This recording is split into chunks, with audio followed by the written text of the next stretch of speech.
Catalina, gracias por aceptar mi invitación a conversar hoy día. Bienvenida al podcast. Quería empezar por preguntarte, antes de preguntarte directamente por conceptos astronómicos sobre los que yo tengo mucha confusión, así que ojalá me puedas ayudar a aclarármelos. ¿Cómo es dedicarse a la astronomía que contempla ideas que para la mayoría son demasiado abstractas o a veces demasiado contraintuitivas o demasiado grandes? ¿Cómo es dedicarse a un campo que está un poco lejos de lo que la mayoría de las personas hacemos en nuestro día a día? Lo que pasa es que en astronomía un poco, claro, cuando hablan de astronomía uno piensa como en galaxias, en estrellas, pero en la práctica hay dos líneas de trabajo, que una es como observación, que tú vas a un observatorio, tomas datos, observas muchas veces el objeto que quieres estudiar y bueno, después te entregas la imagen y lo transformas como a datos y calculas ciertos parámetros que son de interés. Eso ya es como la astronomía quizás que la puedes palpar porque vas a un observatorio en general. Y por otro lado está la astronomía de simulaciones, que ahí tú creas, bueno, no tú, pero bueno, un equipo crea un objeto, por ejemplo, galaxias, y también son datos, o sea, son millones de datos y que tienes que darle un sentido físico al final. Entonces, en mi área en particular, yo trabajo con las dos cosas, trabajo con observaciones y simulaciones, y la verdad que estás gran parte de tu vida de investigación frente a un computador, calculando cosas, velocidades, posiciones, y dándole ahí justamente es que la idea de tu trabajo es darle un sentido físico a toda esta porción de datos que tienes, que es bastante grande. ¿Simulaciones de qué tipo de cosas? Por ejemplo, yo en particular trabajo con simulaciones de galaxias. O sea, galaxias tipo Vía Láctea, con características similares. Entonces la idea es que, y la gracia de la simulación es que tú puedes ver diferentes etapas de la galaxia, desde, por ejemplo, cuando se formó hasta interacciones que haya tenido. Entonces de alguna manera le haces como un track a toda su vida, que es la ventaja de las simulaciones frente a las observaciones que tú ves un momento muy puntual de la galaxia. Pero incluso pensar en galaxias, ¿cierto? Una galaxia es tan inconcebiblemente grande que es muy difícil dimensionarlo en la mente si es que uno no está habituado a este tipo de temas. ¿Cómo uno empieza a pensar en dimensiones, ¿cierto? Que son varios órdenes de magnitud mayores a el entorno con el que uno interactúa día a día? Por ejemplo, cuando yo pienso en un billón, en el orden que sea, ¿cierto? Un billón de pesos es difícil de aterrizarlo. Un billón de años es más difícil aún. ¿Cómo hay algo que sea útil para poder pensar en escalas tan grandes? O sea, bueno, primero es parte de tu formación empezar a cambiar las órdenes de magnitud en tu cabeza, porque ya no usamos kilómetros, ya ni siquiera años luz los que trabajamos con galaxias, porque ya quedarían chicos. Entonces, es difícil pensar como en tamaño, porque justamente uno nunca tiene la dimensión, pero bueno, los tratas como un objeto cualquiera y simplemente es como un cambio de escala, digamos. Pero más que dimensionarlo en sí, como que qué tan lejos, uno trata ya como un objeto que mide cierta cantidad de tamaño y que pertenece a un entorno. Y los años también, porque es súper complejo pensar, por ejemplo, uno habla de millones de años, de giga-años en astronomía, que es como muy habitual para nosotros, pero nada, tienes que de alguna manera hacer un cambio de escala en tu cabeza, es como, mira, ya es como, esta tal, o llévalo como a tu vida, a escalas mayores, digamos, es como, mira, esta galaxia pasa esto, se desarrolla hasta que termina de una cierta forma. Pero, a lo que voy quizás es que es muy difícil como aterrizar la escala real de los tamaños, por ejemplo, de una galaxia, o de, no sé, la edad del universo, porque incluso el típico calendario de Cosmos, ¿cierto? El calendario del año, los 12 meses, y la humanidad nació los últimos segundos o minutos del año calendario, no sé cuándo. Incluso eso es muy, a mí por lo menos como que no me lo logra anclar, sigue siendo algo raro de pensar en esos términos. No sé.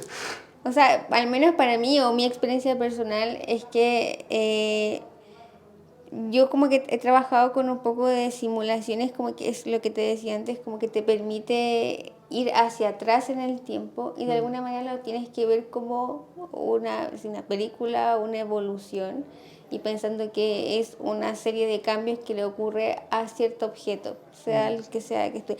Pero es difícil, o sea, de hecho es difícil llegar a una persona y decirle, no, el universo tiene 13.800 millones de años, y como que te quedan mirando. Pero yo creo que los astrónomos un poco ya lo adquirimos con el tiempo, y para nosotros es como súper normal hablar de eso, pero sé que es complejo para una persona que quizás no tiene el feedback continuo como lo tenemos nosotros. Es, no sé si tú pensáis en estos términos también, pero yo pienso que es tan raro que nosotros, que somos una especie más de primates, ¿cierto? Que nos bajamos del árbol hace menos tiempo del que nos gustaría admitir, y que ninguna presión adaptativa, ¿cierto?, esculpió un sistema cognitivo cuyo objetivo sea entender el universo. Es tan raro que podamos dedicar tiempo a pensar en este tipo de cosas. O sea, Es casi un milagro. Sí, o sea, y pensando que también los procesos astronómicos en general, hay pocos que son a escala humana. O sea, una evolución de una estrella son miles de años, que tampoco nosotros tenemos un periodo que vamos a poder ver evolucionar tal objeto. A lo más podríamos ver una explosión de una estrella que son días, digamos, que es como lo más cercano, o los meteoritos, digamos, que son procesos cortos. Más allá, es difícil pensarlo como que en tu vida vas a poder observar ciertos fenómenos. Y bueno, y la gracia que tienen los observatorios, que nos permitieron ir más allá y darte cuenta que hay un montón de cosas que necesitan tiempo para entenderlo, pero la gran cantidad de objetos que hay en el universo de alguna manera te hace entender las etapas de ellos mismos. Por ejemplo, encuentras una galaxia, no sé, interactuando con otra, en otra parte del universo encuentras un sistema parecido en otra etapa, y así de alguna manera tienes tantos objetos que de alguna manera te permite reconstruir una interacción o la evolución de los mismos. Digamos que la limitante de que vivimos poco y estamos como en un punto muy específico se compensa con la gran cantidad de objetos que tienes para estudiar. Sí, sí, tú vives en quizás la mejor época para ser astrónomo de la historia, ¿no? O al menos con más información para trabajar. Por lo menos 50 años más, sí, estamos como en la mejor época para estudiar. ¿Cómo uno... Quiero seguir en esta parte como media meta ideas, no tan directa al punto. Cuando uno piensa en cosas infinitas, ¿qué significa que algo sea infinito? Porque esto también es algo muy difícil de anclar realmente al modelo con el que entendemos el mundo. ¿Qué quiere decir que algo sea infinito? Cuando decimos que, quizás primero, el universo es infinito. No, no es finito. O sea, hay estimaciones que el universo tiene un tamaño determinado, digamos. Pero bueno, está también limitado con los conceptos que nosotros ponemos antes de calcular cualquier cosa. Por ejemplo, nosotros estimamos que la velocidad de la luz es finita, y eso ya te da ciertos parámetros, también los cálculos, y dar que el universo también es finito. Pero probablemente bajo otras condiciones también esos parámetros cambian, por lo tanto las estimaciones de todo puede cambiar. Pero nosotros cuando hablamos como de infinito, en realidad o siempre usamos como cosas que son demasiado grandes. O sea, probablemente no sea infinito per se, pero son cosas que son demasiado grandes. Pero no es lo mismo que un infinito matemático, no es, por ejemplo, decir que hay infinitos números enteros o infinitos números primos. ¿No es ese tipo de infinitud? Cuando nosotros hablamos como jerga astronómica, no es necesariamente ese tipo de infinito. Por ejemplo, número de galaxias, hablamos como que son infinitas galaxias. No, no son infinitas galaxias. O sea, son limitados, pero son números demasiado grandes. Y cuando dices que el universo es finito, ¿qué quiere? Eso también es muy raro de entender. ¿Qué hay? ¿Cómo que hay después? ¿Hay una frontera contra la cual el universo choca? O sea, nosotros no es como que no es que esté limitado. Lo que pasa es que nosotros partimos de todas estas estimaciones de acuerdo al modelo que nosotros pensamos que es el universo. O sea, pensamos que empezó con el Big Bang. O sea, de alguna manera hubo un tiempo cero, digamos. Y con eso, con la evolución, digamos, se puede calcular cuánto se ha expandido el universo de acuerdo a ese momento. Entonces, ese sería el tamaño, digamos, cuánto se ha expandido en cierta cantidad de tiempo. ¿Y esa velocidad de expansión entiendo que es mayor a la velocidad de la luz? No, ¿No? no. De hecho, no es mayor la velocidad de la luz, y la gracia es que, bueno, por investigaciones que se hicieron en Chile, esa tasa o esa aceleración con la que el universo va expandiendo está acelerado. O sea, digamos que el universo va acelerándose en cierta cantidad de tiempo cada vez. Pero no, ni cerca de la velocidad de la Ah, luz. ¿no? Pero, y entonces, quizás partamos desde el principio, ¿no? Cuando el universo se expande, esto también es muy raro de pensar. ¿Contra qué posiblemente se podría expandir? ¿Qué hay al otro lado de aquello contra lo que crece? Nosotros O eso asumimos no es que no hay como... nada. O sea, eso, bueno, es un poco medio filosófico Sí. porque nosotros partimos de que no había nada antes. O sea, no estás exponiéndote contra algo. Ujú. O sea, no es que estamos inmersos en algo más grande. Al menos que se haya observado. O sea, esto siempre está muy ligado a que en el futuro se puede encontrar alguna cosa que te dé un indicio que hay algo que nos rodea. Por ahora no es así. O sea, no hay un envoltorio del universo. Solamente esas son estimaciones desde cuándo empezó el universo, a qué velocidad o qué tan acelerado se expandió, y eso te da una estimación del tamaño. ¿Mm? Pero partimos de que no hay nada antes, digamos, no hay nada antes del Big Bang. Sí. Que ahí puede caer en medio filosófico o asumirse o casarse que en verdad es así, pero acá hay que entender que lo que nosotros decimos como científicos siempre está sujeto de que mañana llegue otra teoría que pueda demostrar, por ejemplo, que sí hubo algo antes. Son solo modelos que calzan con las observaciones por ahora. Y el modelo actual, o sea, si es que yo viajara... Pero si yo viajara a la velocidad de la luz en alguna dirección, en cualquier dirección, no voy a llegar al límite nunca, ¿cierto? O sea, si viajas a la velocidad de la luz, primero el tiempo se va a ir deteniendo, entonces como que hay una transformación en un tema como masa y energía que es un poco ya más relativista, pero no es que vayas a llegar como al tiempo cero, no es que viajes como hacia atrás en el pasado. Y hay un centro, esto es otra cosa rara, que no hay un centro del universo, ¿cierto? Pero El ¿cómo principio puede...? cosmológico es que no hay ¿Por qué? Qué raro. ¿Por qué no hay un centro? Si es que esto no era como una minúscula, ¿cierto? Tiempo cero, ultra condensado, explosión inicial, no es el centro de eso. No, o sea, nosotros pensamos que no hay una posición preferencial en el universo. No hay un punto que diga estamos en el centro.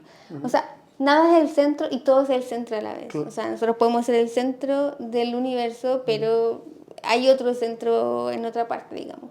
O sea, el universo es igual en todos lados. Hay gente que se toma eso muy literal, que cree que es el centro del universo. O sea, claro, No, técnicamente no está mal, digamos, sí. pero es como no hay ningún centro o todos son centros. Pero eso es muy extraño porque no hay nada en nuestra vida aquí, ¿cierto?, que podemos tocar que cumpla con esa definición. ¿Cómo puede ser que no haya centro? Es muy raro como imaginarse qué es donde estamos, este espacio que llamamos universo en el que estamos situados. Es imposible darle como una geometría en la mente. O cómo uno lo encaja. ¿Qué es lo que uno se tiene que imaginar acá cuando piensa qué es el universo?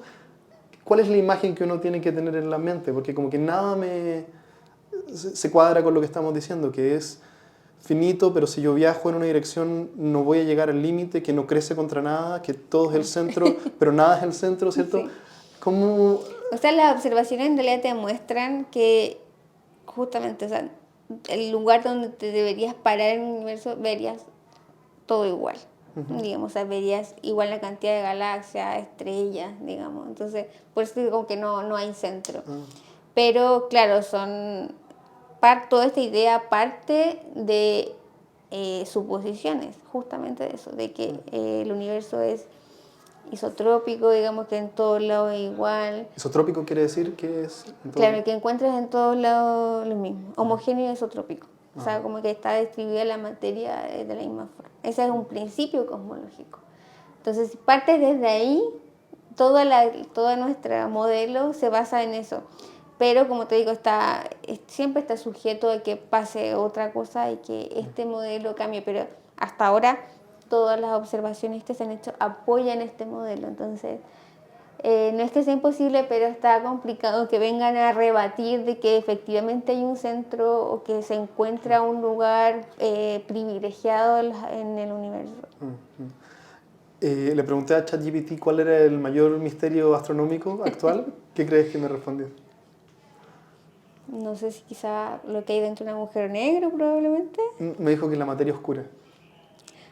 Bueno, la energía oscura y la materia oscura son dos conceptos que también no tenemos idea todavía qué es, porque en las ecuaciones que hay en cosmología aparecen naturalmente como soluciones que tiene que haber este componente extra, que es materia oscura.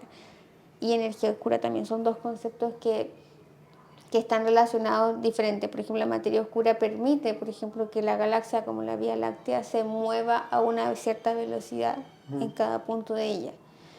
Y aporta, como es materia, aporta como a los conceptos de gravedad, digamos que todo se vaya uniendo.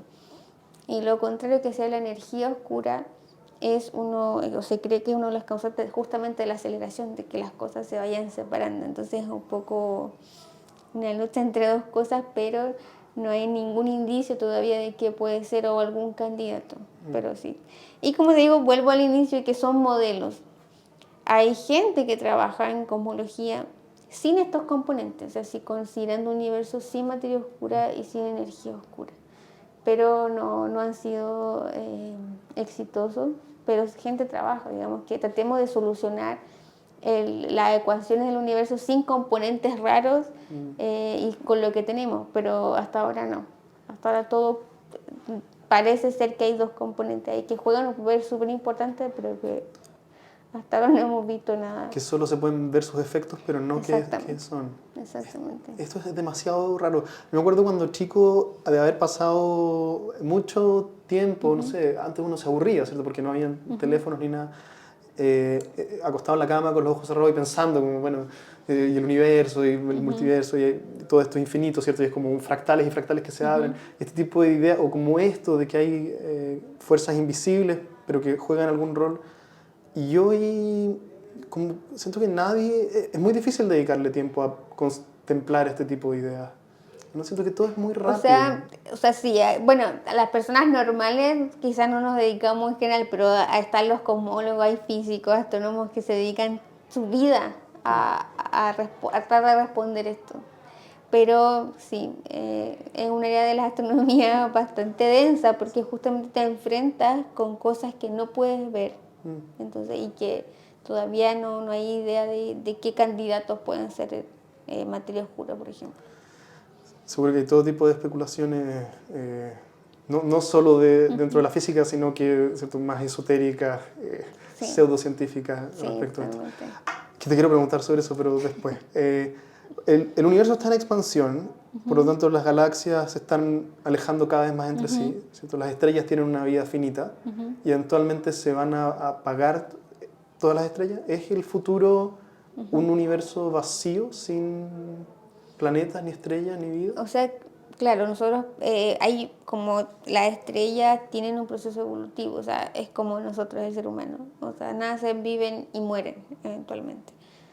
Pero a veces cuando mueren las estrellas, ese material que queda expulsado sirve para formar otras estrellas después. Entonces, como que, si bien va a pasar eventualmente que las estrellas enanas blancas, como la que va a pasar después del Sol, se tengan que apagar en algún momento, pero los procesos son demasiado largos. O sea, tú ves el calendario cósmico justamente que me decías de Cosmos.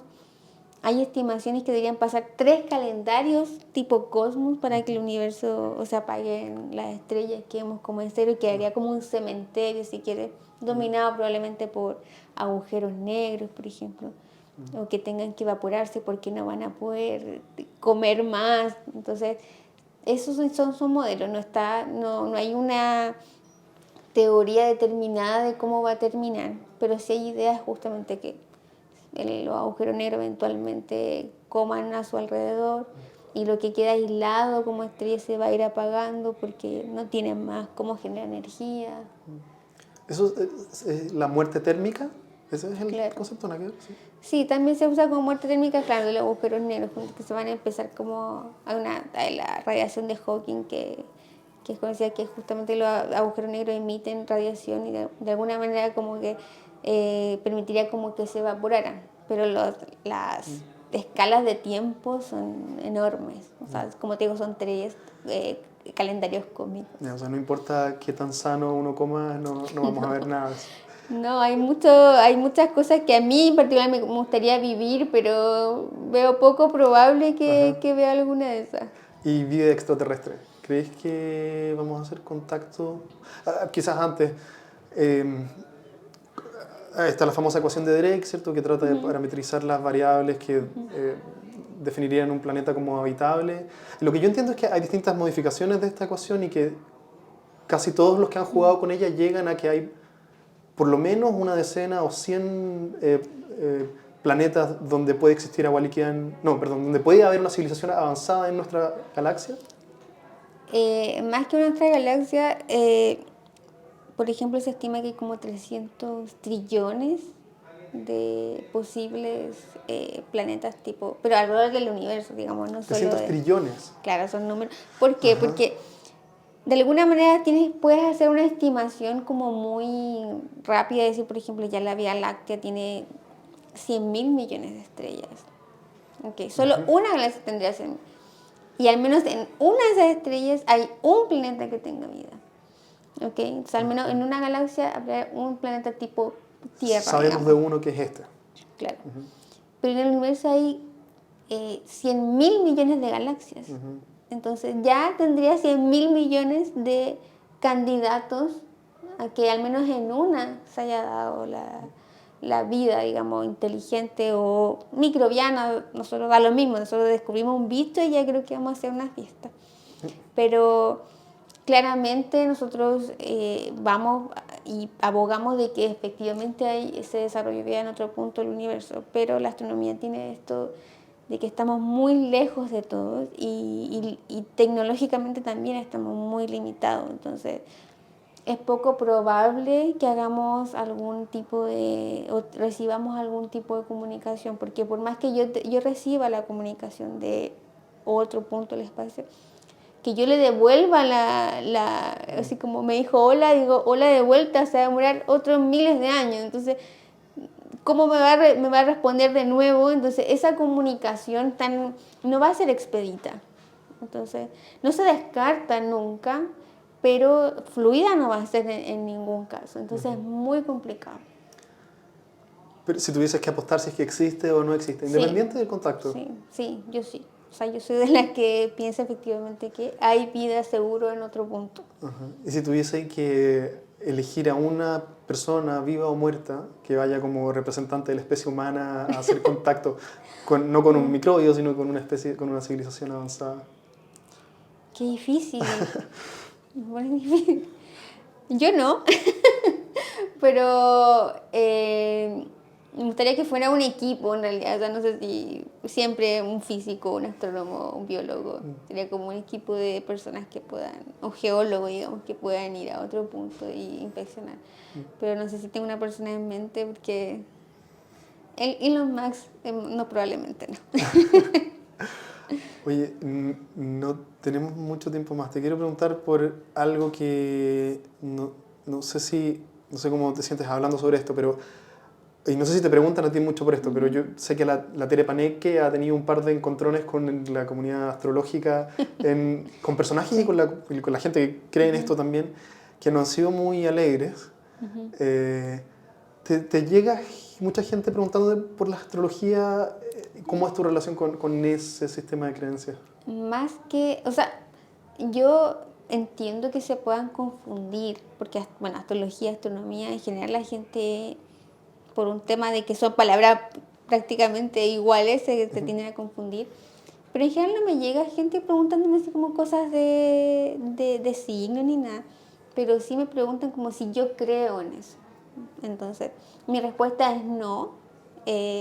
básicamente por lo que implica el tema de o sea, o cómo se entiende hoy la astrología, o sea, que leas una definición de un signo o que las estrellas de tu signo, que bueno, los signos existen obviamente, o sea, el zodiaco existe y lo podemos ver todas las noches, pero que la influencia de esas estrellas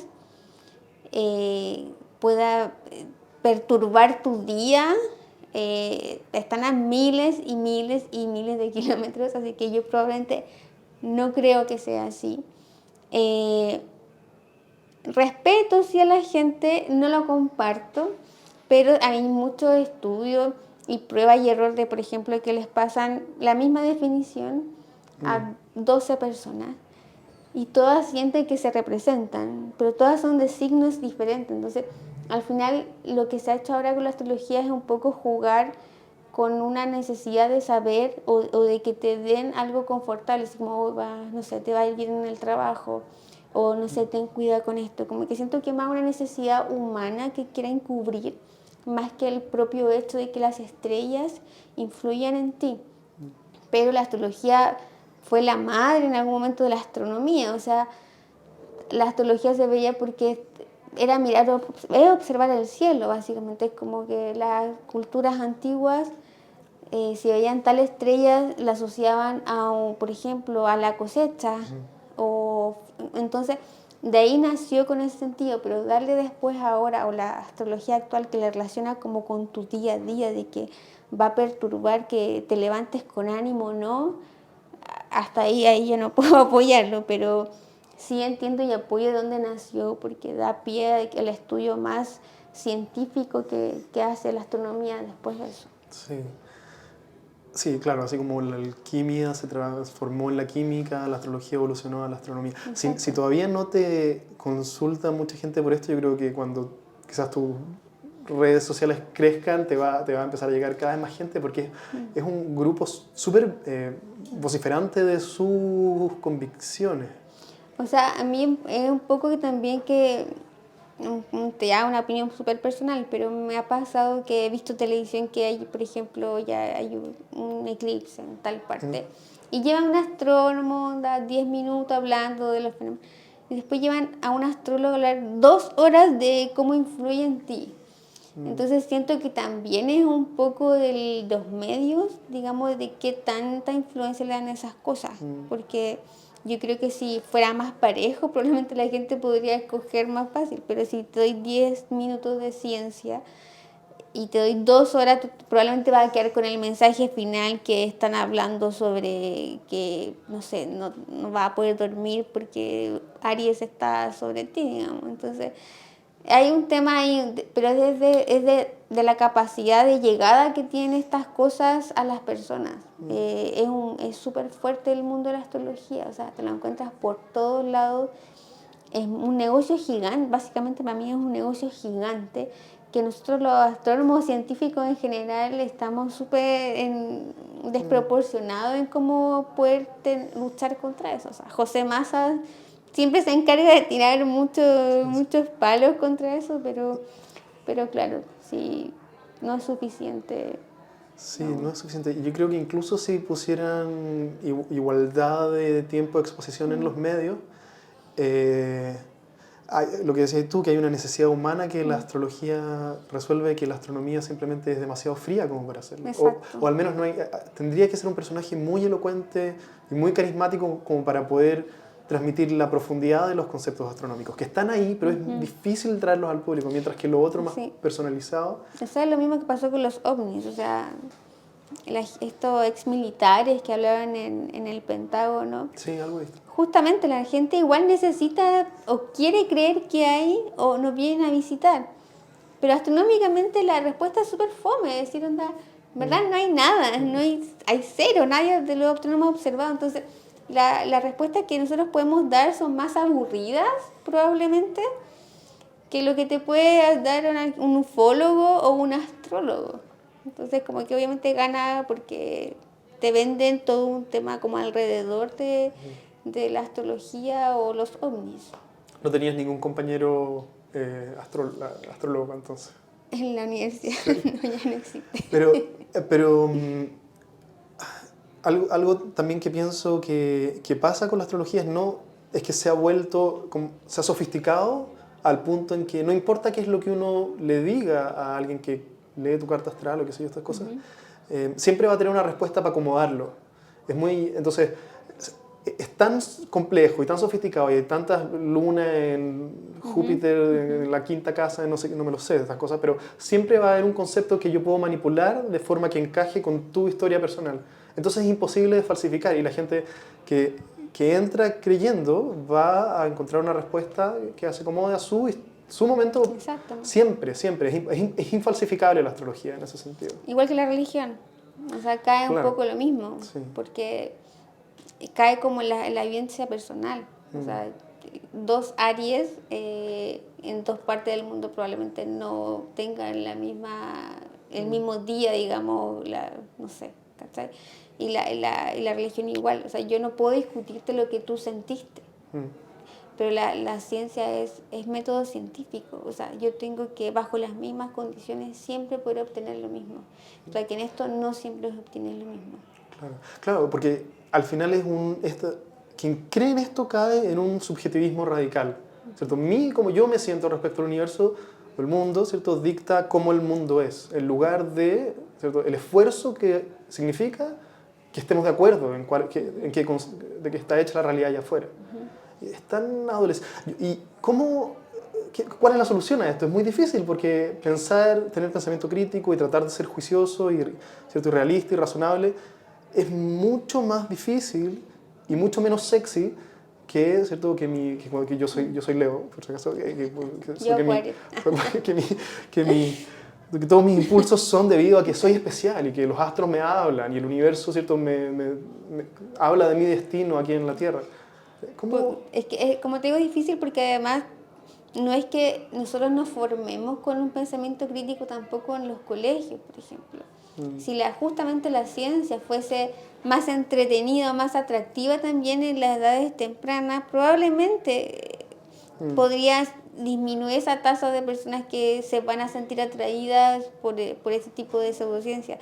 Pero es complejo porque también la formación en muchas cosas es muy decadente, o sea, como que, y se vuelve como las materias fome. Yo he sido profe de física y es la que más odian probablemente es el ramo de física, entonces, porque claro, como que mucho número y como en general no se le da como la utilidad como en la vida diaria. La gente piensa que es un trámite, es como química, es como ya vamos a hacer esto y fome, pero cuando tú le explicas a la persona que física es todo lo que haces día a día, hay un proceso físico, ahí hay un enganche.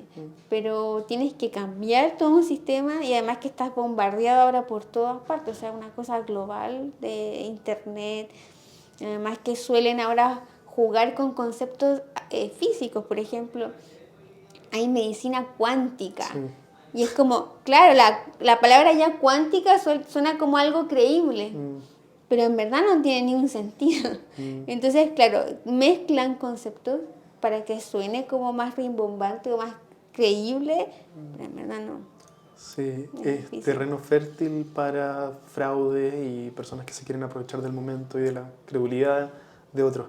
Yo he publicado un par de cosas sobre eso y no sé si te lo recomiendo por la respuesta. ¿No? Mi cuenta es muy, muy chica, pero me han llegado un par de haters. Tengo dos últimas preguntas.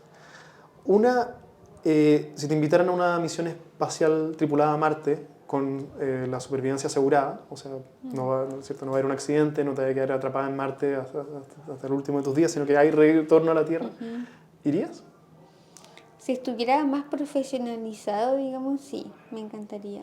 De hecho, yo creo que mi sueño como más aterrizado, digamos, dar como una vuelta a la Tierra, digamos. Pero sería algo maravilloso. Para mí como que salir de la Tierra ya me vuela la cabeza, o sea, ver la Luna, no sé, más grande, ya me sería un sueño para mí. Y Marte ya si hubiese como realmente como un programa establecido y que dura cierta cantidad de tiempo, etcétera. Sí, yo creo que todos tenemos un corazón medio astronauta, sí. Ahí medio apagado, pero está.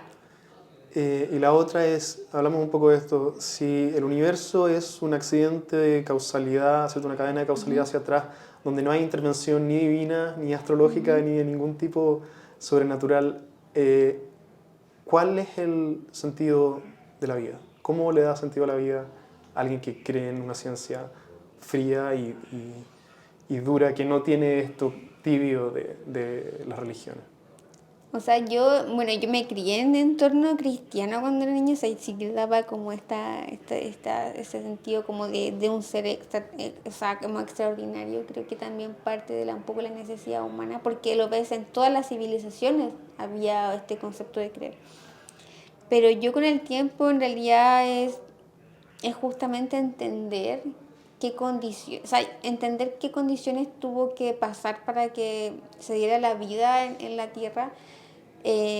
Me parece maravilloso, y creo que para mí es entender tu entorno, como lo entienden los químicos, los biólogos, etcétera. Es como entender tu entorno y tratar de mejorar lo que venga para después. Por ejemplo, si sabemos que ciertas condiciones se dan, es como que vayan a otro planeta y continuemos esto y seguimos investigando, y así quizás a largo plazo, obviamente, poder ir moviéndonos dentro del universo que tenemos. Pero para mí, claro, es un accidente y ahí cae un poco en filosofía, pero estamos aquí y hay que hacer lo mejor posible, y las investigaciones que nosotros hacemos justamente es para saber de cómo partió todo o entender la evolución, y la idea es saber cómo va a continuar para preparar eventualmente algo en el futuro.